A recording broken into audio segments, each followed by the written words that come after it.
अयोध्या में राम मंदिर में कथित चढ़ावा हेराफेरी का मामला अब सिर्फ धार्मिक या प्रशासनिक विवाद नहीं रह गया है, बल्कि इसने राजनीतिक रंग भी पकड़ लिया है। एक तरफ आम आदमी पार्टी के राष्ट्रीय संयोजक अरविंद केजरीवाल ने राम लल्ला के दर्शन के लिए अयोध्या जाने का ऐलान किया है, तो दूसरी तरफ बीजेपी नेता और दिल्ली सरकार में मंत्री कपिल मिश्रा ने उनके इस दौरे पर तीखा तंज कस दिया है। वहीं राम मंदिर के चढ़ावे को लेकर उठे सवालों ने भी सियासी गलियारों में हलचल बढ़ा दी है। तो दर्शकों, देखिए पूरी खबर हमारी इस खास रिपोर्ट में।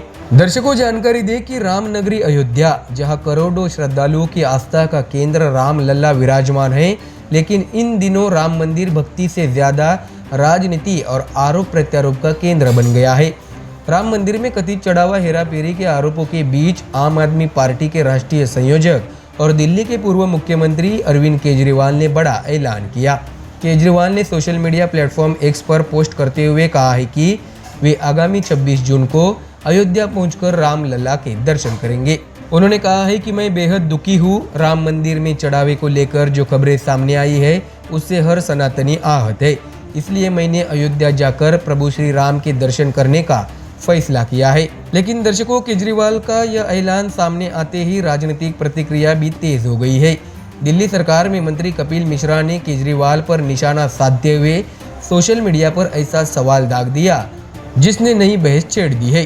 कपिल मिश्रा ने अपने पोस्ट में लिखा है कि शुक्रवार को जाएंगे, जुमे की नमाज के पहले या उसके बाद। दर्शकों, कपिल मिश्रा के इस बयान के बाद सोशल मीडिया दो हिस्सों में बटा दिखाई दिया। समर्थकों और विरोधियों के बीच तीखी बहस शुरू हो गई। कुछ लोग इसे राजनीतिक कटाक्ष बता रहे हैं, तो कुछ इसे धार्मिक भावनाओं से जोड़कर देख रहे हैं। लेकिन सवाल सिर्फ केजरीवाल के अयोध्या दौरे का नहीं है। असली विवाद उस कथित चढ़ावा हेराफेरी को लेकर है, जिसने पूरे मामले को राष्ट्रीय चर्चा का विषय बना दिया है। दर्शकों, जानकारी दी कि समाजवादी पार्टी प्रमुख और उत्तर प्रदेश के पूर्व मुख्यमंत्री अखिलेश यादव ने सबसे पहले राम मंदिर के चढ़ावे में कथित गड़बड़ी का आरोप लगाया था।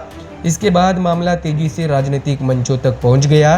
बीजेपी नेता रजनीश सिंह ने भी प्रधानमंत्री नरेंद्र मोदी को पत्र लिखकर पूरे मामले की निष्पक्ष जांच की मांग की। इसके बाद विपक्षी दलों ने सरकार और ट्रस्ट की कार्यप्रणाली पर सवाल उठाने शुरू कर दिए। ऐसे में दर्शकों, विवाद बढ़ता देख उत्तर प्रदेश सरकार ने मामले की जांच के लिए विशेष जांच दल यानी SIT का गठन किया। जांच एजेंसी को कथित चंदा और चढ़ावा हेराफेरी के आरोपों की तह तक जाने की जिम्मेदारी सौंपी गई। सूत्रों के मुताबिक SIT अपनी प्रारंभिक रिपोर्ट जल्द ही मुख्यमंत्री योगी आदित्यनाथ को सौंप सकती है। इस रिपोर्ट पर अब सभी की नजरें टिकी हुई है। ऐसे में इस बीच एक और बड़ा दावा सामने आया, जिसने विवाद को और गहरा कर दिया। लखनऊ के एक जौहरी ने दावा किया कि उन्होंने राम मंदिर के लिए करीब 3 किलोग्राम चांदी का दीपक और अन्य चांदी की वस्तुएं दान की थी। उनका कहना है कि पूजा अर्चना के बाद यह सामग्री विधिवत ट्रस्ट कार्यालय में जमा कराई गई थी। हालांकि जौहरी का दावा है कि उन्हें 3 किलो चांदी की कोई औपचारिक रसीद नहीं मिली और वर्तमान में उन वस्तुओं की स्थिति के बारे में भी उन्हें कोई जानकारी नहीं मिली। उन्होंने ये भी कहा है कि हमने पूरी श्रद्धा के साथ चांदी की सामग्री दान की थी। बाद में उसकी स्थिति क्या हुई, इसकी जानकारी हमारे पास नहीं है। हालांकि दर्शकों, अभी तक किसी भी जांच एजेंसी ने चढ़ावे की चोरी या हेराफेरी की पुष्टि नहीं की है। जांच जारी है और अंतिम निष्कर्ष का इंतजार किया जा रहा है। लेकिन इस पूरे घटनाक्रम ने एक बार फिर यह सवाल खड़ा कर दिया है कि देश की सबसे बड़ी धार्मिक संस्थाओं में पारदर्शिता और जवाबदेही का स्तर कितना मजबूत है। उधर राजनीतिक दल इस मुद्दे को अपने अपने तरीके से उठा रहे हैं। कोई इसे आस्था से जोड़ रहा है, तो कोई जवाबदेही से। और इसी बीच अरविंद केजरीवाल का अयोध्या दौरा भी राजनीतिक चर्चा का नया केंद्र बन गया है। ऐसे में दर्शकों, अब निगाहें दो घटनाओं पर टिकी है। पहली, अयोध्या में अरविंद केजरीवाल का दौरा और दूसरी SIT की जांच रिपोर्ट। क्या जांच में आरोप साबित होंगे या फिर ये सिर्फ राजनीतिक आरोप साबित होंगे? इसका जवाब आने वाले दिनों में सामने होगा।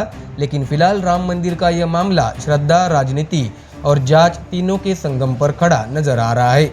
तो दर्शकों, फिलहाल इस खबर में इतना ही। देश और दुनिया की बाकी और खबरें जानने के लिए जुड़े रहिए हमारे चैनल MDR न्यूज के साथ। धन्यवाद।